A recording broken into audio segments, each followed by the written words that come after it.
우리나라보다 경제적으로 가난한 나라를 방문하다 보면 한 가지 느껴지는 것이 있습니다. 바로 지금 내가 누리며 살아가고 있는 것들이 결코 당연하지 않다라는 것이죠.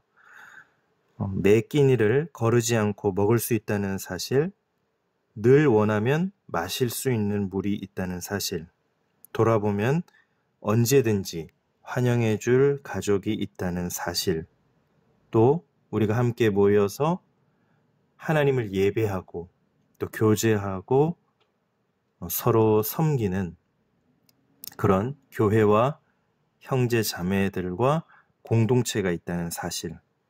이 모든 것들이 어찌 보면 당연한 것들이 하나도 없습니다. 그러나 안타깝게도 우리는 이 세상을 살면서 아주 소중한 것들을 당연히 여기며 살아갈 때가 많습니다. 그리고 그 소중한 것들이 어느덧 내 삶에 별로 가치 없게 느껴질 때도 많죠.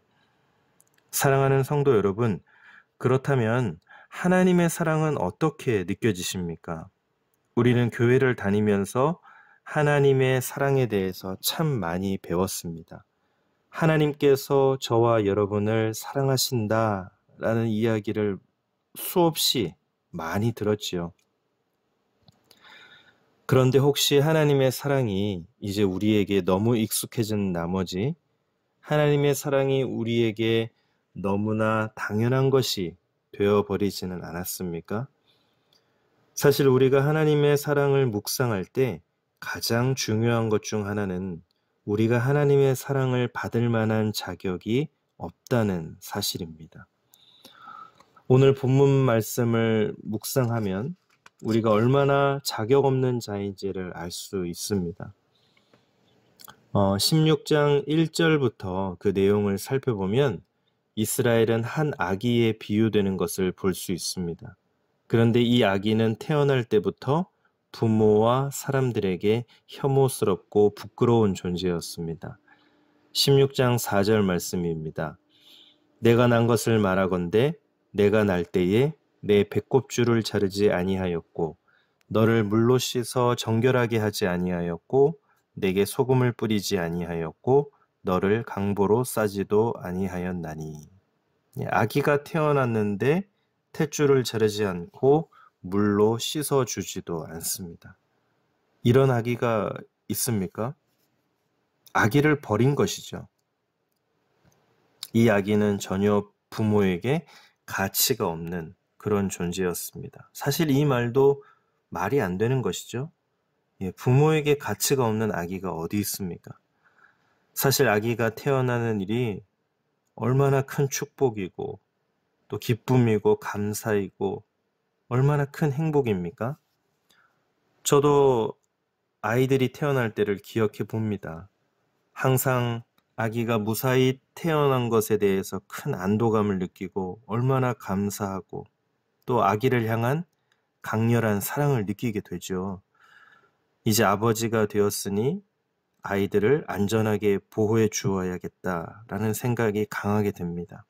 아이들을 보면서 부끄럽다든지 수치스럽다라는 그런 생각이 전혀 들지 않죠. 그런데 얼마나 부끄러운 아기였으면 뱃속에서 태어나자마자 버려져서 보살핌도 받지 못하고 들판에 버려질 수 있을까요?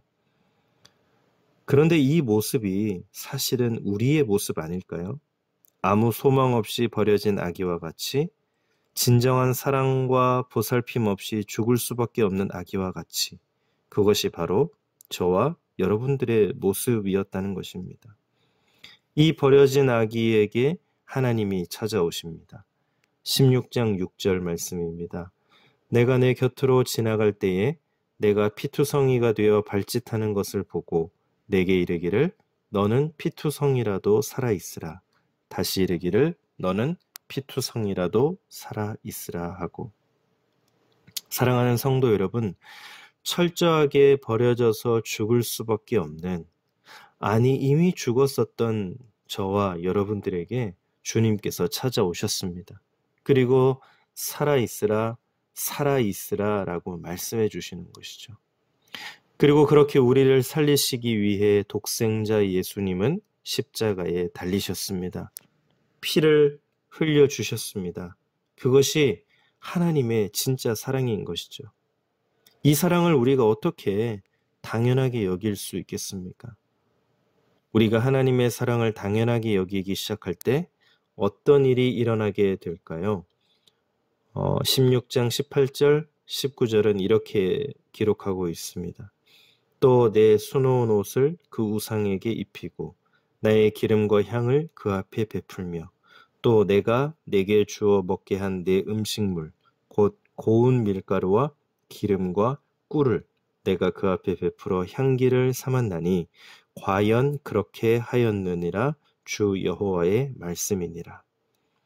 하나님께서 우리를 존귀하게 하시고 베풀어 주신 그 은혜, 먹이신 그 은혜, 살려주신 그 은혜를 당연히 여기기 시작하니 우리는 우상을 찾아갑니다. 하나님께서 주신 것들을 우상에게 입히고 그 우상이 우리의 소망이라도 되는 것처럼 의지하고 사랑하기 시작하지요. 하나님 아버지의 사랑은 결코 우리에게 당연하지 않습니다.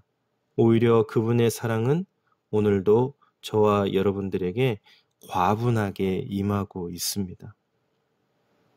우상을 따라가며 그곳에서 행복을 찾으려고 하는 이 시대에 저와 여러분들은 주님의 사랑을 어제보다 오늘 더욱 깨달아 하나님만으로 충분하다, 주님으로 충분하다, 하나님의 은혜와 사랑이면 충분하다 라고 고백할 수 있는 저와 여러분들 되시기를 예수님의 이름으로 축복합니다.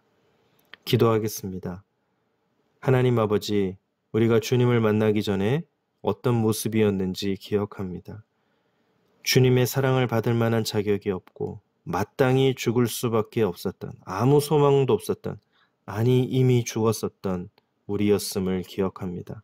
하나님, 그럼에도 불구하고 우리를 찾아오셔서 독생자 예수님의 생명으로 그 보혈로 우리를 살려주시고 또한 이 인생을 하나님 안에서 살아가게 해주시니 감사드립니다. 어느덧 그 사랑을 당연하게 느끼고 감사하고 잊지 못했다면 용서하여 주시옵소서. 다시 한번 주님께서 우리에게 어떤 사랑을 부어주고 계신지 기억하며 오늘 하루를 살아내게 하여 주시옵소서.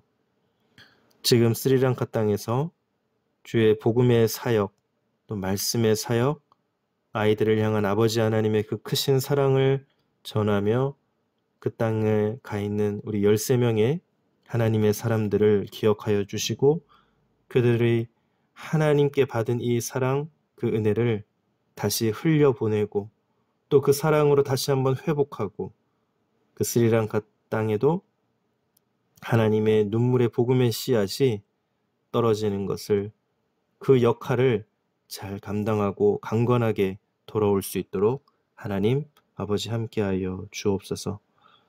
이 모든 말씀 예수님의 이름으로 기도드립니다. 아멘.